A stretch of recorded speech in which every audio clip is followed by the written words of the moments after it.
Un mot sur la littérature togolaise avec l'apparition d'une nouvelle œuvre, les histoires de Yao et Akosiwa, un merveilleux récit du monde des enfants écrit par Sylvestre Adjara Aziadeke est paru aux éditions Les Continents. Augustin Kossi, Denis Baga.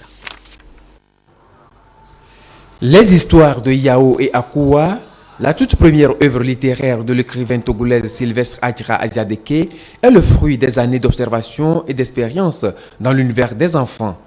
Dans cet album de jeunesse de 34 pages, paru aux éditions Continent au Togo, la jeune romancière présente une maman en travail qui donnera naissance à un fils prénommé Yao.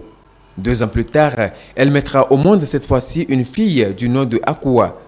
Les 2 enfants deviendront dans une famille où papa et maman s'aiment intensement les principaux personnages de l'ouvrage.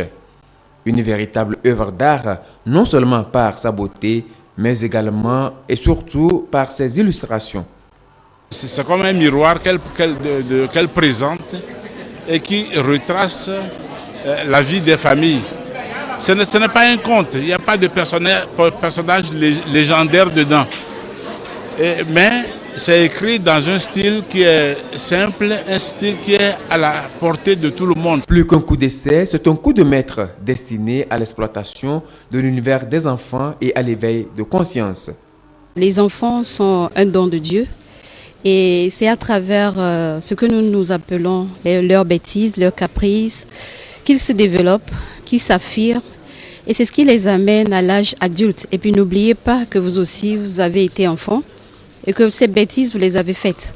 Alors, je vous exhorte à vous procurer ce livre pour comprendre et savoir que c'est pareil partout. Il n'y a aucun enfant suragité ou bien agité. Il n'y a aucun enfant pire que l'autre. Tous sont pareils. Sylvestre Adjara Aziadeke, actuellement chargée de mission à la présidence de la République togolaise, est aussi enseignante vacataire à l'université de Lomé. Femme engagée, passionnée de la littérature et assoiffée de la lecture, les histoires de Yao et Akua, son premier roman, restent une fenêtre ouverte sur le monde des enfants.